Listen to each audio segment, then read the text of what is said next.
आने वाले 16 अगस्त को मालाकार संस्था के कार्यकर्ताओं को उद्योग से समर्थन कार्यक्रम आयोजित किया जाएगा। बराघाटी के विभिन्न क्षेत्र के मालाकार समुदाय के लोग एक मंच पर बैठेंगे, उनकी समस्याओं के बारे में आलोकपात करेंगे। कई जाने माने लोगों को संबर्धना भी प्रदान किया जाएगा। एक पत्रकार सम्मेलन के जरिए मालाकार समाज के वरिष्ठ कार्यकर्ताओं ने विस्तारित तथ्य पत्रकारों के समक्ष उजागर किए।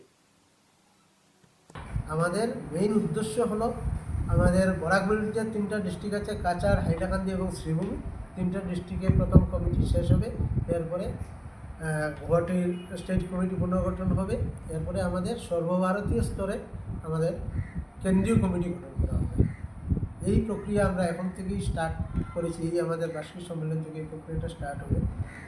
এবং এখানে আমাদের কাছাড় জেলায় আমরা বিভিন্ন এলাকায় আমাদের যেখানে লোক আছে আমরা আঞ্চলিক কমিটি গঠন করেছি এবং সব কমিটি থেকে এবং আমাদের সমাজের যারা আছেন সবাই এই সম্মেলনে উপস্থিত থাকবেন।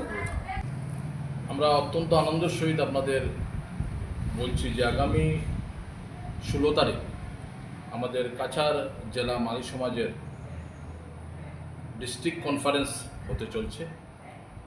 সেই ডিস্ট্রিক্ট কনফারেন্সে আমরা কাছাড় জেলার আমরা এ পর্যন্ত যে 16টা আঞ্চলিক কমিটি গঠন করেছি, সেই আঞ্চলিক কমিটিতে নিয়ে আমাদের এই ডিস্ট্রিক্ট কনফারেন্স। এবং এই কনফারেন্সে আমাদের মুখ্য অতিথি হিসেবে থাকবেন আমাদের আসামের ক্যাবিনেট মন্ত্রী আমাদের কৌশিক রায় মহাশয়, উপস্থিত থাকবেন কৃষ্ণেন্দু পাল মহাশয়। এছাড়াও আমাদের সমাজের আমাদের সম্মানিত বিধায়ক বিজয় মালাকার মহাশয় এদিনে সবাই উপস্থিত থাকবেন। এছাড়াও আমরা কাছাড় জেলার বিধায়কদ্বয় যারা আছেন সব বিধায়ককে আমরা আমন্ত্রণ জানিয়েছি। আজকে মালাকার সমাজ বিভিন্ন সরকারি বিভাগে অনেক জায়গাতে বঞ্চিত আছে।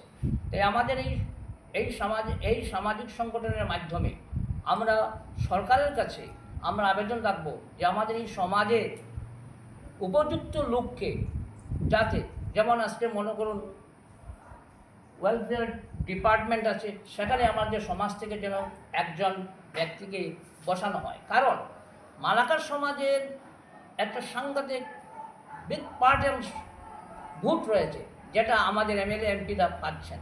কিন্তু টিল ইন্ডিপেন্ডেন্স স্বাধীনতার পর থেকে কিন্তু মালাকার সমাজ থেকে কোনো এসসি বোর্ডে কোনো চেয়ারম্যান হন নাই। এটাই কিন্তু আমাদের প্রধান লক্ষ্য কাছাড় ডিস্ট্রিক্টের মধ্যে। এটা আমরা সর্বভারতীয় স্তরে আমরা একটা কমিটি গঠন করব। প্রথমে শিলচরতে শুরু করব এবং ওনার নেতৃত্বে আমরা প্রথমে আসামে আমরা রাজ্যিক ভিত্তিক করব এবং সর্বভারতীয় স্তরে মালি সমাজ গঠন করব। সবরে ওইটাই প্রতিনিধিরা যারা, আর মুখ্য উদ্দেশ্য ওটাই যে আমরা সবরে নিয়ে একটা ন্যাশনাল লেভেল একটা কমিটি এটা স্থাপিত করার লাগে আর কি।